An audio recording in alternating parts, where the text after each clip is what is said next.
At noon. First, the highlights.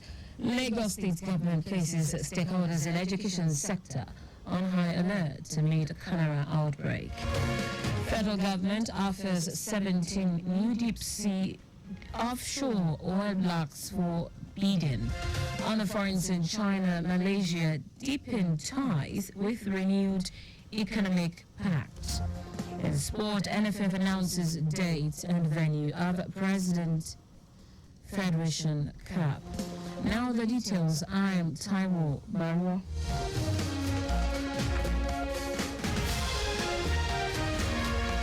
Following the outbreak of cholera in Lagos State and other parts of the country, the state government has put stakeholders in the education sector on high alert as academic activities resumes across the state. While speaking in an interview with Governor's Office correspondent, Commissioner for Health, Akambayami, who hinted that the state government is leaving no stone unturned to ensure that the cholera outbreak is contained, called for improved hygiene at schools and communities generally. Abayami noted that although the number of cholera cases had reduced, but the bacteria is still active in communities, thereby posing danger. The commissioner urged those with symptoms of the disease to seek medical attention immediately in recognized hospitals. So we just witnessed signing of the concession to the. It is very important that if you notice severe gastritis or gastroenteritis with vomiting, that you start immediate first aid, which is treatment with oral rehydration salts. But you don't leave it at that. You present to one of our medical facilities and we will start the treatment. We'll take the samples. Don't go and collect treatment on the side of the street. Don't go to any place to receive an antibiotic or anything like that. You may not need an antibiotic. You may just need rehydration. And so it's important for us to make sure that community understands what's going on. Abayami enjoined Lagos residents to maintain good hygiene to avoid contracting cholera or other water and airborne disease. If you have it through diarrhea or vomiting, you will have the bacteria on your hands or in your environment. So good sanitation, use of water, hygiene conditions, make sure you're sure of the water you're drinking and the source of the food you're eating. And bear in mind that during a public health crisis, all treatment is provided free of charge by the government because that's the only way we can bring people in quickly and make sure we get on top of it and make sure it doesn't move from person to person. Our correspondent Adiola Kenele quotes the health commissioner as saying that 15 people had died from cholera outbreak. The National Agency for Food and Drug Administration and Control, NAFDAC, has called on all stakeholders in the food supply chain to take deliberate actions to institute a food safety culture to mitigate food hazards and risk that could compromise food safety. NAFDAC Director General Mojisola Adiyeye gave the admonition at the 2024 World Food Safety Day. Was the theme, Food Safety, Prepare for the Unexpected. Adeyeye remarked that food safety is not only important for public health, but an essential condition for economic development and food security.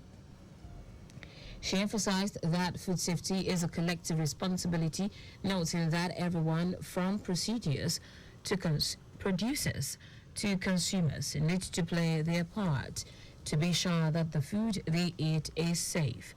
World Food Safety Day was established in 2018 by the United Nations General Assembly after it was suggested by the Codex Alimentarius Commission as a way of raising food safety awareness and promoting collaboration across sectors. The Lagos State government has unveiled the Lagos State Upskilling Program LAGUP, a significant public-private partnership initiative designed to foster innovation and enhance learning opportunities across the state. Commissioner for Youth and Social Development, Mobolaji Ogunlende, while unveiling the website, says it aligns with Governor Babajide Sanwo-Olu's Themes Plus developmental agenda. Ogunlende says the initiative offers youth global platforms to showcase their skills, reaffirming the government's commitment to providing an enabling environment for success. According to Ogunlende, the digital initiative targets 1 million youth within ages 18 to 35 and Interested participant are to log on to www.gfa.tac.com/project/lag up to register. AGOP will not only provide training, but also provide a digital platform for SMEs to bolster their sales and growth. Additionally, it will establish a digital business data repository for governmental and stakeholder use and create an interactive digital platform. The project's implementation will occur in phases, with each cohort undergoing virtual training sessions for a minimum of 3 months. Participants aged between 18 to 35, fluent in reading and writing, and residents in Lagos will have the opportunity to earn certificates. Permanent Secretary in the Ministry, Taiwo Baruwa, who describes the initiative as a beacon of hope and a pathway of the future, poised to positively impact the socio-economic development of the state, urged them to seize this opportunity to embrace learning and leverage technology. The Lag Up initiative is crafted to empower young people for success in this digital age. Through this program, participants will receive hands-on training in cutting-edge technologies, mentorship from industry experts, and exposure to real-world projects. Beyond skills, it will cultivate curiosity, creativity, and resilience. We firmly believe in the potential of every young person to make a substantial impact. Also speaking, the Chief Executive Officer of GFA Technologies, Taiwo Baruwa, noted that Lag Up program, an employment and engagement initiative, has the potential to positively impact livelihoods and improve people's lives. Program is a special program carefully designed to meet international standards and in partnership with several organizations. We've mentioned those who are here. There are several here but have contributed significantly. Permit me to mention the likes of Microsoft, Google, Meta, who have contributed significantly to the learning opportunities that will take place during this program. Representatives of the partner bank emphasized that Nigerian youth are making waves globally, highlighting the need for collaboration to provide business support services and empower them through innovation. You're listening to the news at noon here on Lagos Traffic Radio 96.1 FM. We'll take a short break and return. Lagos State Ministry of Tourism, Art and Culture invites stakeholders in the hospitality sector, which includes hotels, lounges, restaurants, bars, beaches, resorts, event centers and nightclubs, to a one-day stakeholders engagement on emerging trends in the industry. Date, Thursday, 30th of May 2024. Time, 11 a.m. Venue, Eko Hotels and Suites, Victoria Island. The event will feature interactive sessions, panel discussions and networking opportunities designed to facilitate meaningful exchanges and partnerships. Join us as we strive to unlock the hospitality sector's potential for innovation, growth, cultural preservation, while shaping a vibrant and resilient tourism ecosystem. Announcer, Mrs. Toke Benson Awinka, Honorable Commissioner. News from Lagos Traffic Radio 96.1 FM, moving Lagos forward.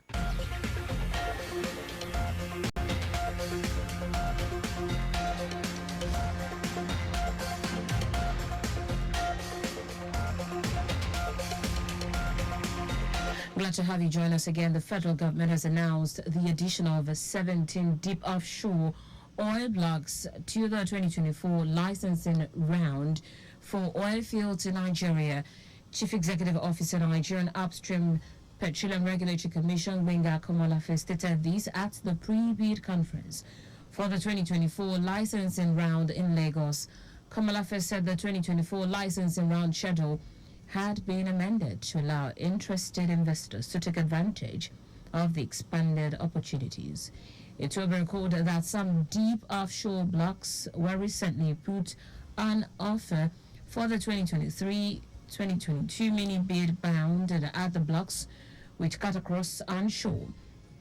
Continental shelf and deep offshore terrains were also put on offer for the Nigeria 2024 licensing round.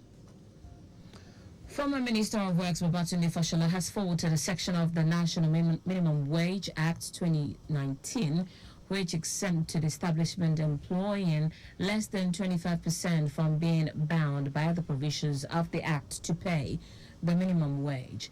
Fashola said exemption of such establishment raises serious doubt because they employ the largest number of the most vulnerable people. He noted that income earners in Nigeria deserve reasonable adjustment to cope with the rising cost of living in the country.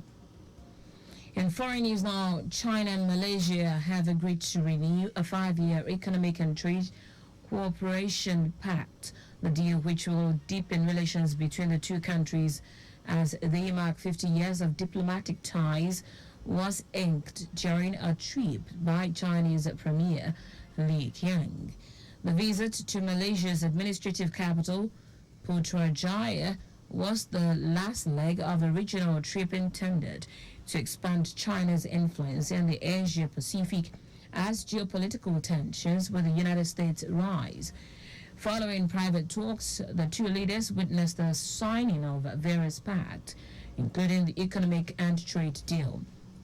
All the agreements signed aim to promote investment in green development, combat transnational crime, and boost housing and urban development, higher education, people-to-people exchanges in science and technology, tourism, and cultural cooperation. In sport now, the grand finale of this year's President Federation Cup men and women competitions will take place at the MKO Abiola National Stadium in Abuja on Saturday, 29th June 2024. NFF General Secretary Mohammed Sanusi, who made this known, explained that the date has been agreed in view of the fact that Nigeria has until midnight of Sunday, June 30, to submit the names of representatives clubs in next season's Continental Club competitions to the Confederation of African Football.